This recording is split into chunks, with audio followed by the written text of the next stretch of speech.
아멘. 네, 감사합니다. 우리 옆에 계신 분하고 마스크 썼으니까 한번 이렇게 인사했으면 좋겠습니다. 생일 축하합니다. 네, 생일 축하합니다. 네. 제일교회 우리가 많이 이야기했죠. 건물을 포함한 우리 모두라고 했지만 우리도 모르는 사이에 교회 그러면 건물이 무슨 생일 축하를 받겠어요? 우리가 다 제일교회죠. 우리 교회가 생일을 맞았습니다. 우리나라식으로 말하면 48살 됐네요. 그런데 몇 주년 이런 걸로 따지면은 돌이 1주년 이렇게 되니까 47주년 됐습니다. 사실 이런 날은 원로 목사님이 설교해야 딱 되지 않을까요? 내년에는 원로 목사님한테 부탁을 좀 하는 게 좋을 것 같아요. 우리 교회 역사 그 시민 아파트에서 소수의 인원이 비집고 앉아서 예배 드렸던 그때부터 해서 교회를 제 기억에 4번인가 여기를 옮긴 거라고 치면 안 됩니까? 저 옆에서 일로 온 것도 여기도 옮긴 건 옮긴 거죠. 한 4번인가 이렇게 옮겨왔죠. 그렇게 우리가 교회 역사를 회고해 볼 수 있습니다. 전 어릴 때 아무것도 기억나지 않지만 저기 홍제동의 고운 초등학교 위에 시민아파트 아래 처음 교회를 지을 때 저는 어린아이로 거기에서 같이 있었죠. 그리고 이 건물을 지을 땐 다른 곳에서 훈련받는다고 열심히 사역을 하느라 여러분들과 함께 들짐을 지거나 벽돌을 나르거나 시멘트를 이거나 그러진 않았습니다. 그러나 중요한 건 우리 모두가 다 제일교회로 이 자리에 이곳에 있다는 거고, 오늘 우리는 이런 즈음에 생각해보는 에벤에셀이라고 하는 단어를 갖고 하나님 말씀 앞에 앉아 있습니다. 여러분, 에벤에셀이라는 단어 잘 아시죠? 우리는 성경 퀴즈 대회도 아마 많이 했을 겁니다. 우리가 잘 알고 있는 히브리어 단어가 몇 개 있는데 인사할 때 뭐라고 인사한다고 해? 히브리 사람들은 샬롬. 우리는 히브리인이 아니지만 그 정도 히브리어는 압니다. 그리고 지난 주에도 우리가 살펴보았던 것처럼 하나님께서 준비하신다 라는 뜻으로 뭐라고 그래요? 여호와 이레. 여드레 말고 이레. 그래요. 그러면 그 다음에 오늘 같은 날 요렇게 에벤헤셀, 그러면 이건 무슨 뜻이죠? 하나님이 도우셨다 이런 뜻으로 우리는 잘 알고 있습니다. 자, 조금 있다가 조금 더 정확하게 보겠지만 여러분, 하나님께서 정말 여기까지 도우셨습니까? 여러분들의 인생에 있어서, 교회의 인생에 있어서, 교회의 역사에 있어서 정말 하나님께서 순간순간 도움이 오셨는가? 어느 날 기분 좋을 때 이렇게 차를 한 잔 마시면서 그때는 말이야 이렇게 이야기한다면 그때 하나님이 그래서 도우셔서 지금까지 왔지, 역시 에베네셀의 하나님이셔, 이렇게 말할 수 있을 것입니다. 그런데 그 순간순간들 속에 지금 내가 여유롭게 차를 마시면서 그런 얘기를 해서 그렇지, 지금 만약에 내 몸이 너무 아프다면, 지금 우리가 코로나19라는 것 때문에 너무 괴롭죠. 그 고통스럽고 괴롭고, 그래서 이것 때문에 직장을 그만둬야 되거나 내 사업장을 정리해야 되거나 라고 한다면요, 내가 급하게 수술실로 뛰어가서 내 가족의 생사를 확인해야 되는 순간이라면요, 달리 말해 편안하지 않은 순간에도 과연 하나님께서 우리와 함께 하시며 우리를 돕고 계실까요? 오늘 말씀을 통해서 우리가 잠깐이지만 그런 것들을 한번 생각해 볼 수 있었으면 좋겠습니다. 오늘 사무엘상 7장이니까 이 사무엘상 7장의 이야기가 오기까지 어떤 이야기가 있었는가 잠깐 화면을 통해서 보기를 원합니다.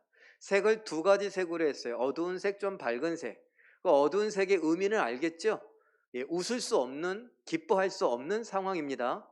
사무엘상 4장에 블레셋과 이스라엘이 전쟁이 있었습니다. 이 전쟁이 일어난 곳의 이름이 엘리에셀입니다. 에벤에셀입니다.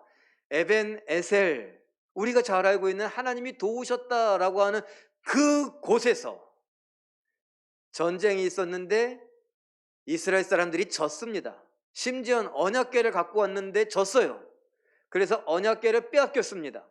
제사장이 죽임을 당했습니다. 그 제사장의 아버지 원로격인 엘리 제사장도 뒤로 넘어져서 즉사했습니다. 그 집안이, 제사장 집안이 풍비박산 났습니다. 그리고 이스라엘은 비통함에 젖어 있고 통곡을 합니다. 그 사무엘상 4장, 그 암흑의 시간, 그 속에서도 하나님의 함께 하심을 경험할까요? 이스라엘 사람들은 모르는 이야기가 있습니다. 5장 6장입니다. 5장 6장이 무엇이냐? 블레셋이 통곡합니다. 승자, 블레셋은 잔치를 벌이고 좋아해야 되는 거 아닙니까? 언약궤까지, 하나님의 임재를 상징하는 언약궤까지 빼앗아 갔으니까 너무 좋았어야 되는데 그들이 통곡합니다. 이스라엘 사람들은 모릅니다. 자기들 통곡하느라. 왜요? 거기서 하나님이 어떤 일을 하시는지 모르거든요. 내 슬픔에 잠겨. 그런데 그곳 사람들은 언약궤가 가져다 준 재앙 때문에, 전염병 때문에 통곡의 시간을 보내고 있습니다. 그래서 야, 이 언약궤를 왜 갖고 와갖고 서로 미룹니다. 그러다가 6장에 무슨 이야기가 일어나요? 돌려보내자라는 거예요. 그 과정을 잘 몰라요. 그렇게 언약궤가 돌아오게 됩니다. 그런데 왜 어두운 색이에요?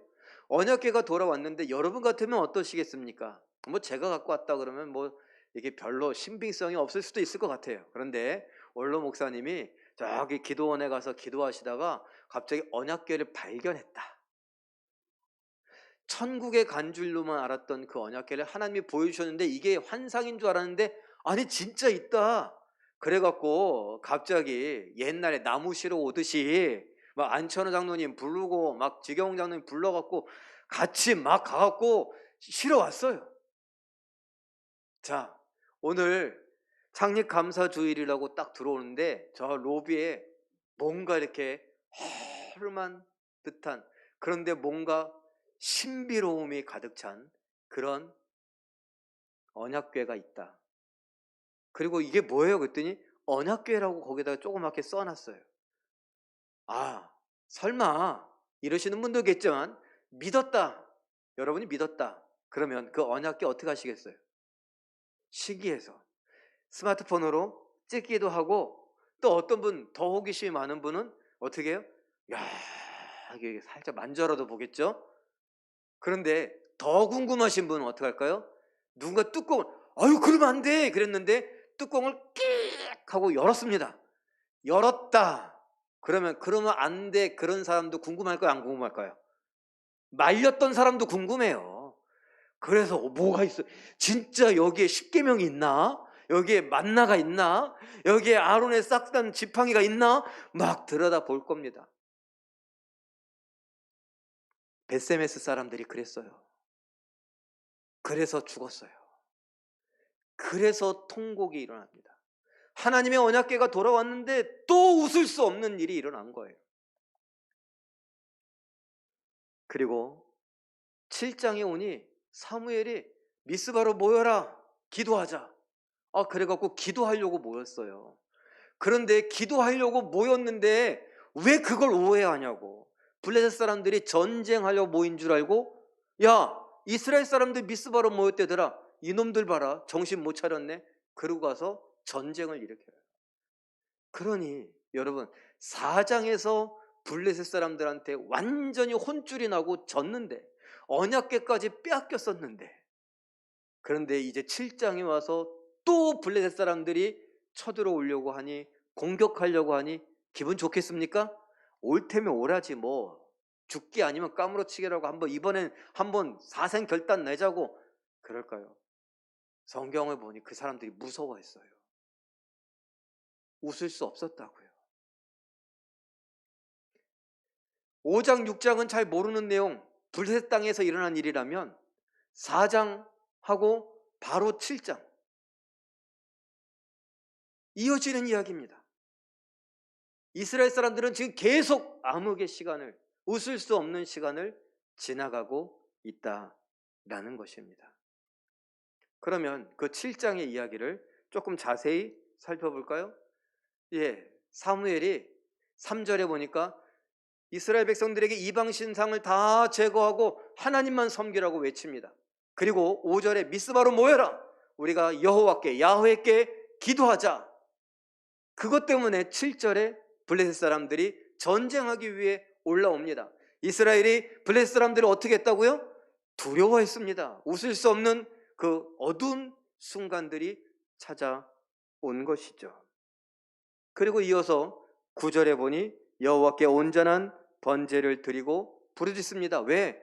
백성들이 사무엘에게 책임지라 그런 거예요.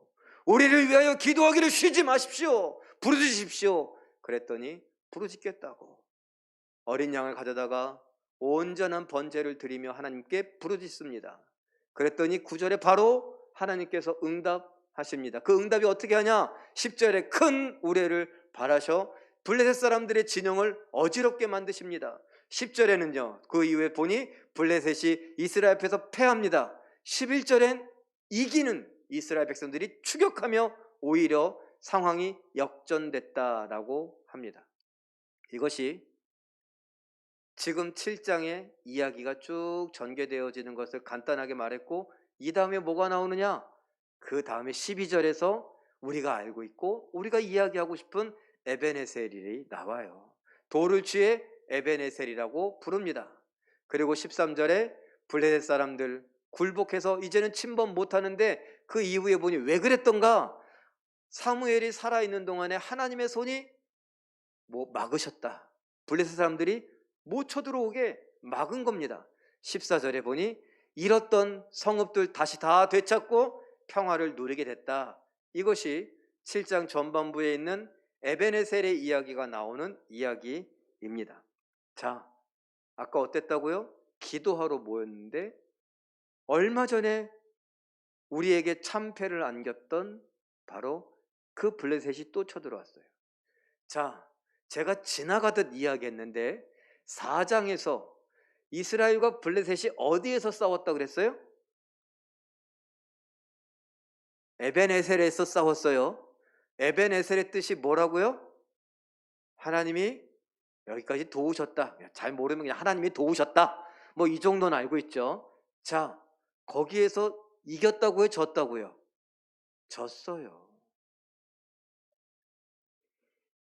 그러면 이 7장에 이기고서 돌을 쌓았대요. 그리고 이름을 뭐라고 붙였다고요? 에벤에셀이라고 붙였다고요. 아까는 지명 이름이에요. 미스바보다 북쪽에 있어요. 북서쪽에 위치한 에벤에셀이라는 곳에서 전쟁이 있었고 거기에서 치욕적인 패배를 안겼어요. 고통과 슬픔을 경험해야 했습니다. 그런데 이제 잠시 시간이 흐른 다음에 사무엘과 함께 미스바에 모여서 하나님 앞에, 우리가 흔히 이야기하는 미스바 대각성 집회 뭐 이런 것처럼 회개하며 하나님 앞에 기도하고 번제하죠. 그리고 전쟁에서 이깁니다. 그리고 돌을 쌓고 뭐라고요? 에벤에셀이라고 이름을 말합니다. 4장 1절에 나오는 에벤에셀과 7장 12절에 나오는 에벤에셀은 다른 거예요.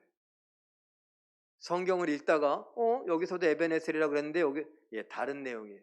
미스바는 그 4장 1절 또는 5장 1절에서도 나오는 그 에벤에셀에서부터 남쪽에 위치해 있고, 지금 미스바에서 막 한참 기도하다가 블레셋이 쳐들어와서 블레셋을 막 끝까지 갈 때까지 가자고 막 죽인 게 아니에요. 어느 정도 자기들이 갈 수 있는 만큼 간 거예요. 그러니 저 북쪽 에베네셀까지 간 게 아니라고요. 미스바 근처에다가 돌을 쌓고 여기가 에베네셀이라고 이제 기념비를 세운 거죠. 자, 이것이 여러분들에게 성경을 읽을 때 오해 없게 하기를 위해 제가 안내 말씀을 하나 드린 것이고, 그러면 에벤에셀에 대해서 우리가 한번 살펴보죠. 7장 12절 말씀에 제가 괄호 안까지 채웠는데 괄호까지 한번 같이 읽어보겠습니다. 시작. 사무엘이 돌 에벤을 취하여 미스바와 센 사이에 세워 이르되 여호와께서 여기까지 우리를 도우셨다 에셀 하고 그 이름을 에벤 돌 에셀 도움이라 하니라. 제가 왜 이렇게 한지 아시겠죠? 예. 에벤 에셀의 에벤이 무슨 뜻이라고요? 돌이란 뜻이에요. 돌을 쌓아놓고 그러니까 에벤이 된 거예요. 그럼 에셀은 하나님이 도우셨다. 중요한 건 뭐예요? 돌이 중요한 거예요? 하나님이 도우신 게 중요한 거예요? 하나님이 도우신 게 중요하죠. 사실 에셀이 중요해요. 어쨌든 그걸 기억하는 돌이니까 도움의 돌이란 뜻으로 에벤 에셀이라고 했던 것입니다. 하나님이 도우셨다는 걸 생각나게 하는 돌, 하나님이 여기까지 도우셨다라고 하는 것을 기념하게 하는 돌이라는 뜻이에요. 자, 그러면 제가 이쯤에서 또 잘난 척 한번 해야죠. 히브리어를 제가 봤습니다. 그럼 에벤에셀, 그랬더니 우리식으로 에벤에셀인데 원래 히브리어로는 이렇게 읽어요. 여러분들에게 제가 크게 썼는데 읽을 수 있겠어요? 에벤 하제르, 에벤 하제르, 이게 에벤에셀의 원래 이름이에요. 그런데 영어로 번역되고 그 영어가 우리나라로 번역되면서 그냥 에벤에셀이 된 거예요. 에벤 하제르, 그 뜻이 무엇이냐? 그 도움의 돌. 다시 말하면 제식으로 표현한다면 바로 그 도움의 돌, 그것이 에벤 하제르, 에벤 에셀이라는 거예요. 뜻이 사람들이 거기다 이제 의미를 부여하죠. 그냥 도움의 돌 이런 것보다 그 도움의 돌이 도대체 뭔 의미라는 건데, 그러면 하나님 여호와 야훼께서 여기까지 우리를 도우셨다 그랬어요. 그러니까 여기까지라는 것은 장소예요. 여기까지 도우셨다, 저기부터 여기까지 도우셨다라는 거죠. 그래서 제가 성경을 좀 더 찾아봤습니다. 의도가 분명했어요. 무슨 의도냐? 여기라고 하는 건 장소만 이야기하는 것이 아니라 지금이라는 시간적인 의미도 있을 거다. 그래서 민수기 14장 19절에 지금까지라고 똑같은 단어가 그렇게 번역이 됩니다. 살펴보니 여기까지가 대부분의 번역인데 지금까지라고도 번역이 될 수 있다라는 거죠. 그러면 저는 이것을 복합적으로 같이 합쳐서 이야기한다면 바로 지금 여기까지, 지금 여기까지 도우셨다. 누가? 야훼 여호와 하나님께서. 이제 할 말이 있는 거예요. 바로 지금 여기까지 도우신 하나님. 그러면 내가 힘들었던 그때 그곳에서는요, 내가 아팠던 그때 그곳에서는요, 내가 사고를 당했던 그때 그곳에서는요, 내가 억울했던 상처를 받았던 그때 그곳에서는요, 여러분들이 안고 있는 상처는 무엇입니까? 그 상처가 여러분의 인생을 계속 붙들고 있는데 하나님 앞에 내게 강 같은 평화? 예, 좋아요. 당신은 사랑받기 위해 태어난 사람, 이렇게 하면서 감사하다가도 어느 날 문득 그때 그 시절 그곳에서의 사건 생각나서 갑자기 감사를 잃어버리고 기쁨을 잃어버리고 하나님 말씀이 그렇게 잘 들어오고 읽혀지다가 하나님 말씀이 읽어지지도 않아서 덮어버리고 눈만 감으면 하나님 아버지 기도가 나오던 그 기도가 어느새 하나님이라는 하자도 나오지 않고 소위 말하는 입맛도 잃어버리고 잠맛도 잃어버려서 잠도 못 자고 밥도 못 먹고 분해서 씩씩거리게 되는 것. 우리의 상처가 그렇게 만들지 않습니까? 그때 그곳에서 일어났던 바로 그 사건이요.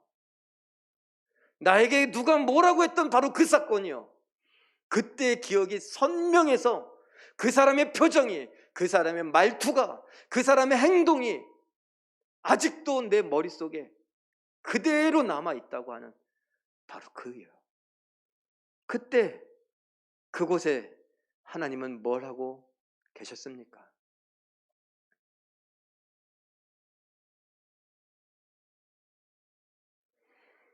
배신당하던 그때, 버림당하던 그때, 외면당하던 그때,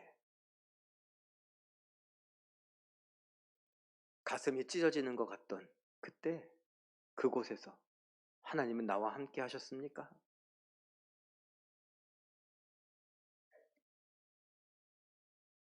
제 이야기 하나 할까요? 제가 저희 부모님 그리고 막내 광희가 이게 의논하고 조사하고 유추하고 합의한 결과가 하나 있습니다. 저는 칠삭둥이가 아니라 팔삭둥입니다. 계산해 보니까 팔삭둥이 같대요. 그래서 그냥 팔삭둥이인 걸로 하기로 했습니다. 좋아요. 칠삭둥이면 어떻고 팔삭둥이면 어떻습니까? 제 마음속에 저는 왠지 사도 바울인가? 그렇게 위안 삼고 있습니다. 만삭되어 나지도 못한 자 같은 나, 이렇게 얘기했으니까 진짜 바울이 팔삭둥이라고 하는 건 아니겠죠. 어쨌든 그런데 제가 팔삭둥이로 태어날 때 저희 어머니가 저기 뒤에 계시는데 유쾌하셨습니까? 우리 아들이 성질도 급해 빨리 나오네, 어여 나오라고 그러셨습니까? 저희 아버님이 저기 뒤에 계시는데 그때 얘가 싱싱하게 잘 자랄 거라고 생각하셨습니까? 제가 생각하건대 그냥 앞이 캄캄하죠. 하나님 제발 살려달라고 했겠죠. 거기서 괜히 희죽희죽 웃고 다녔다가 잘못하면 발로 한번 걷어치기 딱 좋은 그런 순간 아닐까요? 왜요? 아이를 임신을 하고 아이가 나오는데 갑자기 빨리 나와요. 그럼 지금 같으면 그냥 빨리 병원 가라고 그러고 뭐 이렇게 하겠죠. 인큐베이터에 넣고 뭐 그런 상황이 아니었대요. 그러니 하나님 앞에 살려달라고 할 수밖에요. 그런 가슴 졸이던 순간들이 있었는데 그걸 지나와서 제가 어느새 50이 됐습니다. 그리고 제가 여러분들과 이런 이야기를 편안하게 하고 저희 부모님과 편안하게 그런 이야기를 합니다. 칠삭둥이냐 팔삭둥이냐 그거 갖고 따지고 있어요. 그때는 그거 계산하고 있었겠어요? 아니에요. 누가 뭐라고 해도 이 아이는 살려야 된다. 하나님 제발 살려주십시오. 그럴 수밖에요. 여러분, 제가 그냥 제 이야기 한 거예요. 여러분들의 힘들었던 순간들, 안타까웠던 순간들, 절체절명의 정말 그 순간들 다 지나가리라. 그냥 지나갔을까요? 편안할 때 생각해 보면 하나님이 도우셨다, 에베네셀이라고 또 이야기할 겁니다. 그런데 그 순간에는요, 그 순간에는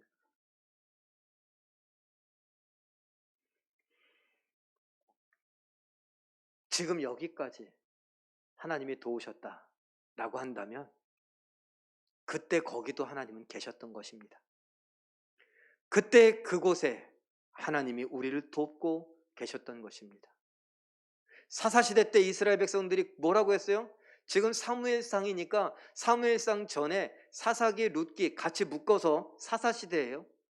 그때 아직까지도 사무엘 시대까지도 사사시대 끝이에요. 왜? 왕이 없었으니까. 그 사람들이 늘 하던 말 레파토리가 뭐예요?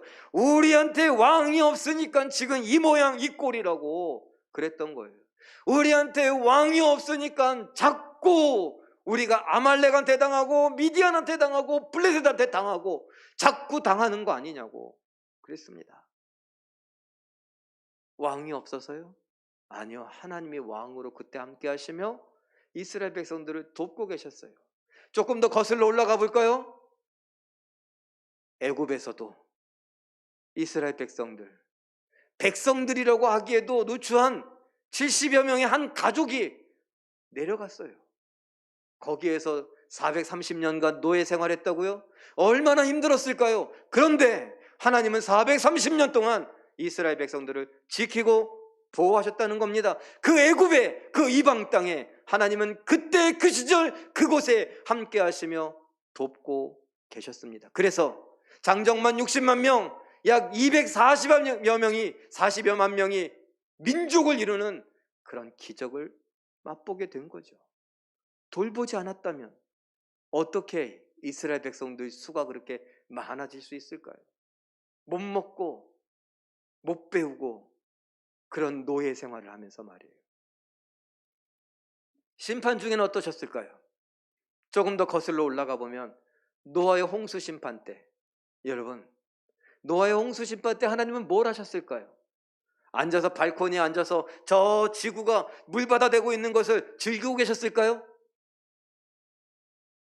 지금으로 말하면 아이스 아메리카노 한 잔 딱 마시면서 지구가 물바다 되고 있는 것을 구경하며 봐라 내 말 안 들으니까 그렇지 이러고 계셨을까요?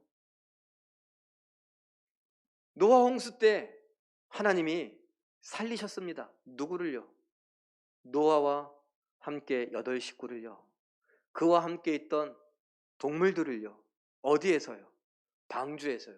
그 방주는 도대체 어떤 배일까요? 항공모함입니까? 아니면 잠수함입니까? 얼마나 튼튼하고 얼마나 견고할까요? 누가 만들었습니까? 노아라고 하는 한 사람이 만들었어요. 그 사람이 그렇게 기술이 좋습니까? 여러분들은 의심해 본 적 있습니까? 노아가 도대체 직업이 뭔데 그 사람이 산에다가 배를 만들었는데 얼마나 튼튼하게 만들었을까? 아니에요. 그는 풋내기예요. 시키는 대로 했을 뿐이에요. 그런데 그 배는 테바라고 하는 히브리어를 씁니다. 이 같은 단어가 어디에 쓰느냐? 모세를 나일 강변에 이렇게 놔둘 때 어디에 넣어뒀다고 그래요? 상자 안에. 그 상자가 테바입니다. 운전할 수 없다는 거예요. 그냥 내버려 두는 거예요. 어디로 올라갈지 몰라요. 그냥 상자를 만들었어요. 상자인데 좀 스케일이 큰 상자를 만들었죠. 어마어마하게 큰 상자를 만들었을 뿐입니다. 비가 옵니다. 그런데 비가 얌전하게 왔을까요? 여러분, 우리나라 작년에도 비가 많이 와서 막 물바다가 됐다라고 하지 않습니까? 막 소들이 떠내려가고 집이 떠내려가는 거 보지 않습니까? 자동차가 떠내려가고. 예전에 쓰나미가 있었던 일본에서는요, 큰 배가 육지 위에 그냥 올라가는 그런 물의 힘이 세다는 걸 엿보게 해주는데, 전 세계가 물에 잠기는데 물이 얌전히 이렇게 차올랐을까요? 우리가 욕조에 물 받듯이 말이에요? 아니에요. 난리가 났을 겁니다. 그러면 이 방주는, 우리가 말하는 이 방주는 그대로 떠올랐다가 그대로 이렇게 있었을까요? 흔들리면요, 부딪히면요, 그 나무는 왜 안 부서지죠? 도대체 어떻게 했길래 그 상자에, 그 배에 물이 스며들어오지 않죠? 어떻게 꽉 막혔다면 그 배에서 숨을 쉬고 살 수 있죠? 하나님이 함께 하시며 도우신 것입니다. 하나님이 아니었다면 그 심판 중에 노아는커녕 누구도 살아남을 수 없었을 것입니다. 하나님은 그때 그곳에도 계셨고 도우셨습니다. 그리고 에베네셀, 우리가 이 성경을 지금 2021년 3월 14일 창립감사주일이라고 하며 읽고 있고, 그 뜻은 뭐라고요? 그 도움의 돌이다. 그리고 여호와께서 지금 여기까지 도우신다. 우리는 그 이야기를 읽습니다. 듣습니다. 지금 여기까지. 2021년 3월 14일 제일교회 예배당, 지금 여기까지 우리의 인생을, 우리 교회의 역사를 하나님이 함께 하시며 도우셔 여기까지 오게 하셨습니다. 그리고 세월은 흐를 겁니다. 예수님이 오시기 전이라면 아마 10년 후, 20년 후 우리의 자손들이 또 이 글귀를 읽을 것입니다. 그렇다면 에베네셀, 그 의미가 무엇이냐? 여호와께서 지금 여기까지 도우셨다라고 한다면 오늘 이 순간도 포함된다라고 하는 것입니다. 오늘 이 코로나19로 인하여 답답하고 힘들고 괴로운 이 순간들도 우리의 자손들은 지금까지 함께 오신 그 하나님을 고백하는 순간 하나님이 함께 하시며 도우셨던 역사 속의 기억이 되게 될 것입니다. 그렇다면 여러분, 오늘 우리는 어떤 마음으로, 어떤 생각을 하며, 어떤 말을 하고 어떻게 살아가야 할까요? 힘드시죠? 답답하시죠? 괴로우시죠? 짜증나시죠? 화가 나시죠? 그 감정에 충성하며 그 감정에 충실하며 오늘 화나면 화나는 대로, 슬프면 슬픈 대로, 괴로우면 괴로운 대로 하나님이 마치 지금 나와 함께 하시거나 나를 돕지 않으시는 것처럼 그렇게 감정에 이끌려 속아 살아가시겠습니까? 범사에 감사하라 라고 했는데 그 범사에 함께 하시며 우리를 도우시는 그 하나님을 잊어버린 채, 못 본 채, 못 느끼는 채 그렇게 살아가시겠습니까? 어쩌면 우리가 지금까지 그렇게 살아온 것 아닙니까? 사탄에게 속아서 말입니다. 에베네셀은 너무나 잘 알고 있으면서 나와 함께 하시며 지금 이곳까지 나를 돕고 계시는 그 하나님은 외면하고 모르는 채 잘 될 때만 하나님이 혹시 도와주셨나? 그러며 살고 있는 건 아니냐고요.